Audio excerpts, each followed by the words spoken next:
नमस्कार मंडळी, मी संध्या स्वागत करते तुमचं आपल्या यूट्यूब चॅनलमध्ये, ज्याचं नाव आहे संध्याज ब्लॉगर अँड फूडीज. आणि आजच्या टेस्टी फूडमध्ये असणार आहे कढईच्या दुधाची खीर. खूप चविष्ट होते. हे डिश आहे आणि हे सासूबाईच्या हातची आहे, म्हणजे त्यांनी करत होते अगोदर. आता मी त्यांच्याकडून शिकलेली आहे. अगोदर नाही माहिती, मला लग्नाच्या अगोदर नाही माहिती होतं, पण आता इथं आल्यापासून शिकलेली. एकदम चविष्ट होती ही डिश, तुम्ही करून पाहू शकता. आणि ह्या करडईच्या बियामध्ये ना ओमेगा 3 फॅटी ॲसिड भरपूर असतं, ते पण शरीरासाठी चांगलं असतं. आता हे जी करडई आहेत ना, मी एक पाव म्हणजे 1 गिलासाच्या जवळपास रात्रीच भिजू घालून ठेवलेलं आहे. हे रात्रीचं आहे, रात्री भिजू घालून ठेवलेलं होतं. आणि सकाळच्या वेळेस ना छान धुवून घ्यायचं त्याला. आणि एकच गिलास म्हणजे जवळपास 1 पाव भिजू घातले होते, आणि एकच पाव गिलास म्हटलं तर पावाच्या बरोबरच असतं. 1 पाव तांदूळ घ्यायचं. जेवढे तांदूळ घेतलेले नाही तेवढेच करडई घ्यायची. आणि ह्या जे तांदूळ आहेत ना, तांदळाला बरोबरीनं पाणी घ्यायचं नाही, जास्त घ्यायचं. आता आपण जर नॉर्मल भात करायचं असेल तर म्हणजे 1 गिलास तांदळाला 1.5 गिलास पाणी टाकतो, किंवा जास्तच मऊ पाहिजे असेल तर 2 गिलास टाकतो. पण ह्याला 3 गिलास टाकायचं. आपल्याला एकदम मऊ शिजून घ्यायचा आहे भात, त्यासाठी एकदम जास्त पाणी लागतं, तिपटीने पाणी लागतं त्याला. आपण 3 गिलास पाणी टाकून म्हटलं, मीठ टाकून म्हटलं, तर कुकर लावून टाकायचं आहे. आता हे कसं मी हे का दाखवते, म्हणजे सविस्तर दाखवलं ना की करायला चुकणार नाही, आपले भात खीर एकदम बिघडणार नाही, त्याच्यासाठी व्यवस्थित सविस्तर दाखवते भात लावल्यापासून वगैरे. कुकर लावून घ्यायचं. आणि तिकडं वरणाचं पण काम चालू आहे. आणि हे स्वच्छ धुवून घ्यायचे आहेत आपल्याला करडई. हे रात्री भिजत घातलेलं होतं, त्याचं कलर कसं चाललेलं आहे का, म्हणजे ते घाण पाणी काढून टाकायचं. आणि हे पाणी जर नाही काढलं तर आपली करडईची खीर लाल होते.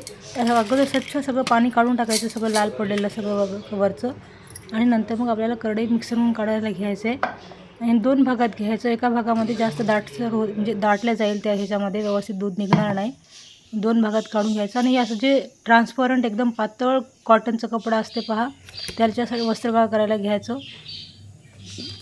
एकदम छान पद्धतीनं दूध काढून घ्यायचं. ह्याचं पाणीचं प्रमाण जास्त वापरलं तरी काहीच हरकत नाही, कारण अजून आपल्याला ते खिरीला शिजवायचं तर हे टाकायचं, म्हणजे जे दूध आहे ते सगळं निघलेलं. किती जास्त पाणी टाकलं तरी काय हरकत नाही, शिजल्या जाते छानपैकी ती आपली खीर. नंतर छान मस्त पाणी टाकून जेवढं दूध आहे त्याच्यामधलं, त्या करडईमधलं तेवढं सगळं काढून घ्यायचं.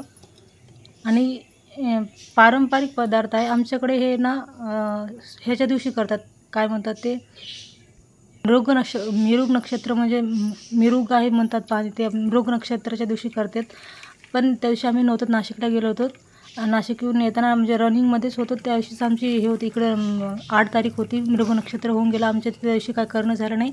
पण आम्ही दरवर्षी म्हणजे वर्षातून 1-2 वेळेस करत असतो, त्यासाठी खायची इच्छा झाली होती त्यांची, म्हणून अजून ह्या आत्ता केलं.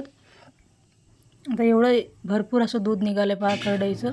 आणि आपलं भातसुद्धा पाहू शकता किती चिकट झालं, छान असं मस्त झालं.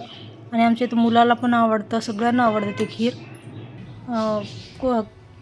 एवढं मऊ शिजलेलं असतानासुद्धा मी अजून एक गिलासभर पाणी गरम करायला ठेवलेलं होतं त्या ह्याच्यामध्ये, टोपल्यामध्ये. आणि त्या गरम पाण्यामध्ये अजून हे भात टाकलं. आणि हे भाताला व्यवस्थित शिजून घ्यायचं अजूनसुद्धा. तेवढं गरम चिकट शिजलेल्या भातालासुद्धा अजून 1 गिलास पाणी टाकून शिजून घेतलं मी. शिजून घ्यायसाठी ठेवलेलं आहे. छान होईल पहा हे भात, अजून चिकट होईल ते. आणि नंतर बऱ्यापैकी ते मऊ पडल्याच्या नंतर मग आपल्याला दूध टाकून घ्यायचं आहे. तर मस्तपैकी मऊ झालेलं आहे. आता आपल्याला दूधसुद्धा थोडं टाकून घ्यायचं, म्हणजे बघत शिजवत लागेल पूर्ण दूध. हे पण एकदाच नाही टाकून द्यायचं, शिजवत टाकायचं. सगळं दूध लागतं. आणि जेवढ्याला बरोबर दूध असेल तरच, म्हणजे एका गिलास तांदळाला 1 गिलास कढई भिजवलेला असेल तरच व्यवस्थित चव येईल, नाही तर सपक लागेल, नाहीतरी भात लागेल. त्यासाठी भरपूर प्रमाणात दोन्ही बरोबरही घ्यायचं. आणि खूप छान चविष्ट होते. तूप लागल्यासारखं लागते भात, बरं का. एवढं तर छान लागते करडईचं खीराची म्हणजे करडईच्या दुधाची खीर खूप चविष्ट लागते. आणि सगळं टाकून घेतलेलं पहा. आता कसं पहा, दूध दिसायला, काय वरून दूध नाही टाकलेलं, काही नाही टाकलेलं, पण किती छान भात असं खीर दूध दिसायली. एवढे छान होते की याच्यावर दूधसुद्धा घ्यायची इच्छा होणार नाही. आणि हे जायफळ इलायचीची पूड आहे, ते पण टाकून व्यवस्थित मिसळून घ्यायचं. आणि हे आपण गुळासोबतही खाऊ शकतो, साखरेसोबतही खाऊ शकतो. आमच्या घरात हे अर्धे जण गुळासोबत खातात, अर्धे जण साखरेसोबत खातात. मला ह्याच्यातलं अर्धा काढून ठेवायचा आहे, त्यासाठी अगोदर इलायची टाकली मी, इलायचीची पूड. आता ह्याच्यातलं शिजल्याच्या नंतर व्यवस्थित मिक्स झाल्याच्या नंतर इलायची पूड अर्धा काढून ठेवणार आहे. मग अर्ध्यामध्ये साखर टाकून शिजवणार आहे. आणि ज्यांनी गुळाचं खाणार आहे त्यांनी वरून टाकून घेतात, टाकून म्हटलं तरी चालते. हे बघा मी आता अर्धा काढून ठेवते. मी गूळ टाकून खाऊन ज्याला आवडते त्याने गूळ टाकून घेतात. मग आता बाकीचं मी साखर टाकून शिजवणार आहे. दोन्हीही चव चांगली लागतात, पण काही जणाला हे आवडतं, काही जणाला ते आवडतं. तुम्हाला कोणाला ही खीर माहीत नसेल तर नक्की ट्राय करून बघा, खूप आवडेल. कोणत्याही सणावाराला किंवा कोणी पाहुणे वगैरे येणार असतील तरीसुद्धा त्यांना करून द्यायला सुद्धा एकदम मस्त. त्यांना कळणारसुद्धा नाही की कशाची खीर आहे, एकदम दुधात केल्यासारखीच लागेल चवीची. ते पण साध्या दुधाच नाही, क्रीमी फॅटी दूध असताना त्यात दुधात केल्यासारखी चव येते, एकदम छान. हे पण दुसऱ्यालासुद्धा किती छान, डाळ भातसुद्धा दिसत नाही, एकदम छान शिजलेलं आहे. आणि हे वाटीवरच वगैरे खात बसायचं असं काय नाही, मस्त प्लेटसुद्धा खायची इच्छा होते. मस्त केसर टाकून सजवून मस्त सर्व करू शकता तुम्ही अशा पद्धतीने. खीर जर आवडली तर तुम्हीसुद्धा घरी नक्की ट्राय करून पहा, खूप छान लागते. आणि ही क्लिप आहे कालची. हे आहे सासूबाई आमचे लोणचं रायतं घालणार आहेत. लोणचं नाही, लोणचं वेगळं, रायतं वेगळं. हे आंब्याचं रायतं घालणार आहेत त्यांनी. आणि त्याच्यासाठी फोड्या वगैरे कट करूनच आणलेले होते, 3 किलो जवळपास आहेत. त्यासाठी तीळ, जिरे आणि मेथ्या हे भाजून मिक्सर केलेलं आहे. जवळपास 2 पाव मिरची घेतलेला आहे आणि 2 पाव मोहरीचं पूड आणि लसण.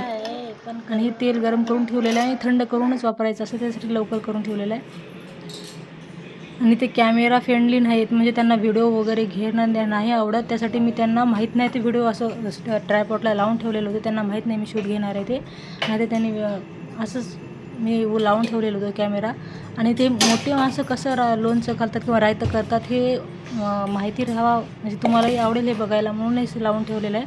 अगोदरनं फक्त फोड्या स्वच्छ धुवून ठेवलेली होती अगोदरच. आणि स्वच्छ धुवून ह्याला पुसून कोरडं करून घ्यायचं असतं केव्हाही लोणच्याच्या ह्याला.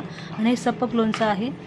ह्याच्यामध्ये सगळं जे काढून ठेवलेलं आहे ते सगळं 2-2 चमचे टाकून टिक्क्या आणि तेल टाकून मिसळून, मीठ आणि मिरची नाही टाकायचं, त्याच्यामध्ये तिखट नाही टाकायचं असते, फक्त बाकी सगळं मिसळायचं, फक्त तिखट नाही टाकायचं. असं मिसळून ते भरणी भरून ठेवणार होते.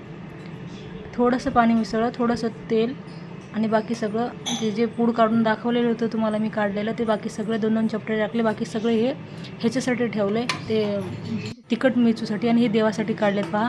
हे जे मोठे माणसं असतात हे सगळं आठवणीनं करतात, देवासाठी काढून ठेवलेलं. तर कमी वाटलं म्हणून थोडं त्यांनी वरून टाकून घेतले पहा. आणि अशाच प्रकारे तिखट रायतंसुद्धा केले. आणि हे काय पूर्ण व्हिडिओ मी काय व्यवस्थित घेतले नाही त्यांचं, थोडंफार शूट घेतलेलं आहे. संध्याकाळी ना हे खूप गच्च भरून असं आभाळ आलं होतं. आम्हाला वाटतच होतं की पाऊस येणार आहे म्हणून.